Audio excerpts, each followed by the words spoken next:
Hey guys and gals, this is Ruben again from Overland in Yukon. I just wanted to give you an overview or give you a peep of how we decided to hook up our overlanding, our camp shower, our hot camp shower. This is where it starts. I first start right here. I take out this little port right there, open it up. I have a funnel that I pour water into. I can use the whatever hose, or I just pour the water into that part. It's a 25-gallon stainless steel tank I have under there, but we start right there. I start putting the water in from there. Under here is where the tank is at, and right here, right there, that's a piece of a tire that I have cut. And the reason why I use the tire is because I wanted something that was durable outside and that could, handle the pressure of bouncing around or whatever the case may be. But that way, at least it protects the metal from metal hitting, and it's a good outdoor, I guess, a vibration pad, sort of say. And I did on the other side right here too as well. There's the tank right there underneath. I hooked up a skid plate right there, or a rock plate, or whatever the world it is, to prevent rocks from hitting the tank right there. And that little hole right there, that's where the drain plug's at. So let me see if I can get under here and show you how the pumps are set up. Let's get under here now. I know it's shaky, but hold on here. Those are the two pumps right there we decided to use. So that way, if one goes out, they're kind of easy to change out. I made this cover for this box right here. And the cover was out there, but I'll show you the cover in a second. I made this box so I could hold these two pumps in it. And I used PEX piping. It's a plastic pipe. That way it gives me an idea of which line is which. Up there you can see the red and blue. And I use those shark bite connectors because I really didn't want to use those plastic ones, being that it was going to be outside and possibly get hit by a rock or whatever the case may be. So I'd rather use the shark bite connectors. And here, I didn't use no 90-degree elbows. Everything is a 90-degree bend. So that way it just kind of takes the pressure off the pump, sort of say, where the pump can flow, the water can flow easily, and the pump don't have to work so hard. So there we have it. And I also, too, on the muffler, right there, on the muffler pipes, I put this wrap on it just to protect the box or anything around here from getting really hot and possibly maybe melting something or something like that. There you have it, right there's a shower. That's I think that's a 2-gallon, and this is a 3-gallon pump. And I got a higher pump because the water's flowing from the back, which is right here. It's flowing from the back to the front and back and forth. So that way I got a pump that could maybe pump more water around from so far. And this is where the pipe comes out, right there. That red pipe right there is the hot water coming from the tank that goes out to the quick connect that's connected to the bumper. And see, well, you really can't see right there, but I didn't use right there, you can see the other side, right on the other side of this leaf spring is how the bends are. The only bend I really used is that 45 right there. That's the only really sharp bends I've used in this thing. Because once again, I didn't really want no restrictions for the pump. And then they go away to the front. I use the red and blue. So obviously if there's a problem with something, I know which line it is. And let me show you again the outside overview here. So this is where the pump actions go. This is where everything goes. The wiring. And up on top up here, let me see if I can see it up here. That's where I put a, oh shoot, you really can't see because the lines are in the way. That's where I put a 4-inch kind of a hole so I could clean it out, or like if ever it has to be taken down, I could clean out the hole. I could clean out the tank. Wouldn't stick my hand down in there. I wouldn't have to worry about a small little gap. Okay, let me just get out of here, and I'll show you the rest of the part from here, how it goes from here. And you know, I had this stainless steel tank made for me. They're not, you know, if you buy it, I decided to go stainless steel because I really didn't want no plastic, because once plastic is heated, for what I feel is that it starts smelling like plastic, and you know, when you were taking a shower, I didn't really want to smell like plastic afterwards, so that's why I decided to go with stainless steel. And I had a local guy make it for me, and it wasn't that expensive as you think. To make a tank this size to fit the dimensions I needed, that stainless steel wasn't too far out. And here you can see again, I used cut a piece of tire up and used it as a vibration pad between the tank bracket and the brackets that hold up to here, to the bar. I welded this bar across the top right here for more support, so I could actually hook the tank and kind of lock it in place. It's the tank dimensions are 30 by 18 by 10. 30, 18 by 10 are the tank dimensions. It gives me 25 gallons. Let me get out from under here and I'll show you the rest of the weight. Okay, so once we start the pump, and I'll show you the switches up here. That's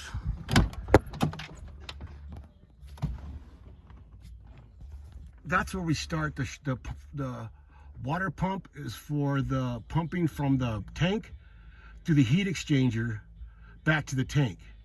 The flux capacitor is to turn on the gauges for the level and the temperature, and that's obviously for the shower.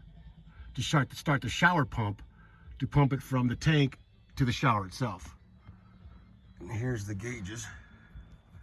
These are the gauges I chose to use. I mean, there's probably a lot of different kind, but I wanted to put them right here so I can be able to see them real quick when I'm outside.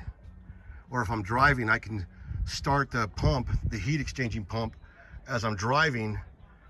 So when we get to the campsite and we want to take a shower, we're able to do so.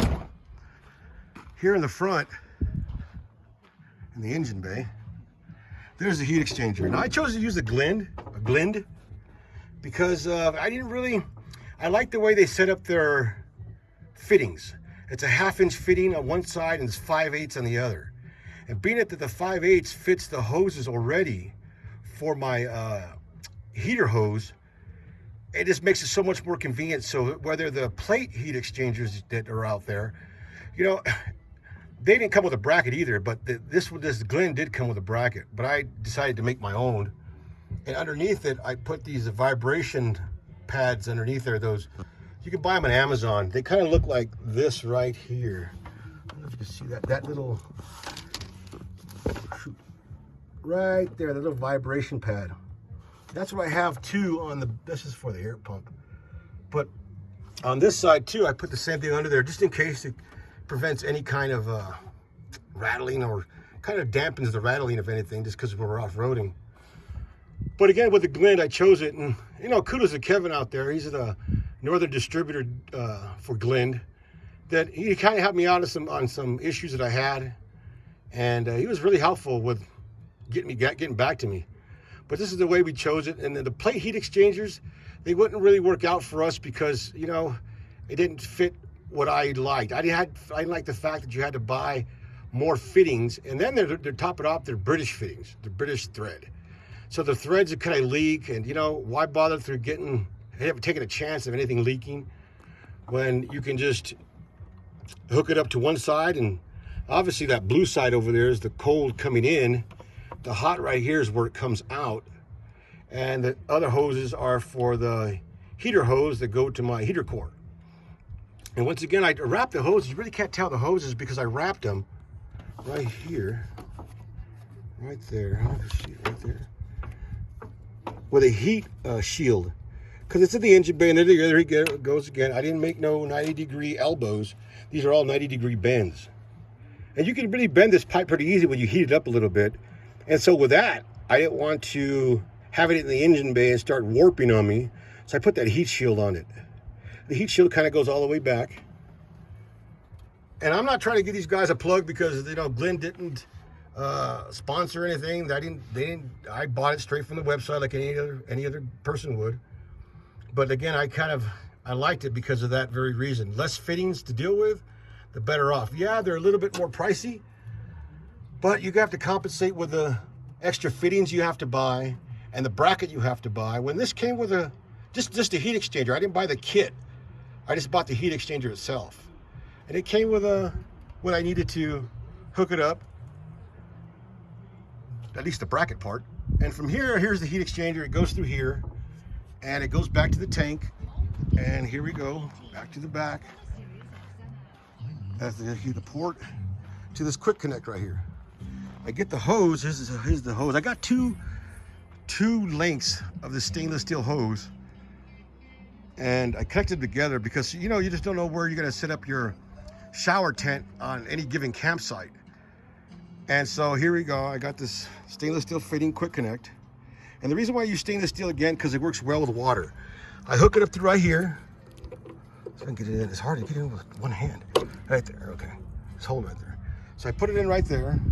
I start the shower pump, and here we go. It comes out this way into our tent. Now we designed a hula hoop to kind of bracket on the roof rack up there. But the hula hoop, I mean, I didn't really like it because when it gets cold outside and you are showering and it gets kind of windy like it is now, it's kind of chilly. You get a little chilly willy. And so I was like, nah, you know, let's try this tent one.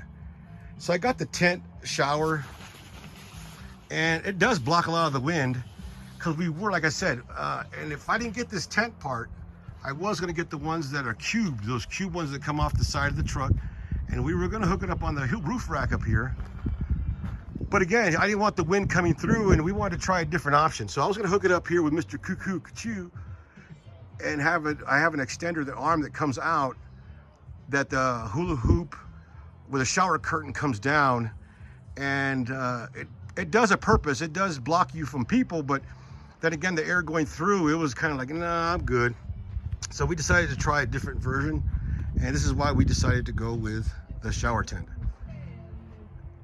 And there's the hose that comes down. Now I just have it this way for viewing purposes, but that's where it connects to.